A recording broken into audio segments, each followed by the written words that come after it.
Hello everyone, welcome back to my channel. ఈరోజు నేను Sunday స్పెషల్గా కార్జన్ కర్రీ చేస్తున్నాను.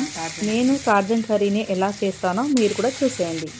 కార్జన్ కర్రీకి నేనైతే 2 ఆనియన్స్ తీసుకొని చిన్న పీసెస్గా కట్ చేసుకొని ఆయిల్లో ఫ్రై చేసుకున్న తర్వాత కొద్దిగా కొత్తిమీర పుదీనా కూర ఫ్రై చేసుకున్న తర్వాత 1 టేబుల్ స్పూన్ అంతా అల్లం వెల్లుల్లి పేస్ట్ వేసుకొని కొద్దిగా పసుపు కూడా వేసుకొని దాన్ని ఫ్రై చేసుకున్నాక కార్జాన్ అయితే 1/2 kg తీసుకున్నాను. దాన్ని నీట్గా కడుక్కొని ఫ్రై అయిన ఆనియన్స్లోనైతే వేసేసుకోవాలి. వాటర్ పోయేంత వరకు ఫ్రై చేసుకోవాలి.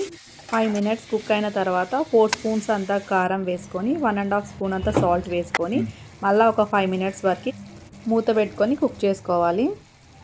5 minutes కుక్ అయిన తర్వాత 1 గ్లాస్ వాటర్ వేసుకొని 2 స్పూన్స్ ధనియాల పొడి వేసుకోవాలి. చిన్నగా కట్ చేసుకున్న 3 కట్టలంతా సోయకూరం కూడా వేసుకొని 10 minutes వరకు బాయిల్ చేసుకోవాలి. లాస్ట్లో 1 స్పూన్ గరం మసాలా వేసుకుంటే మనకు సోయకూర కాజం అయితే రెడీ.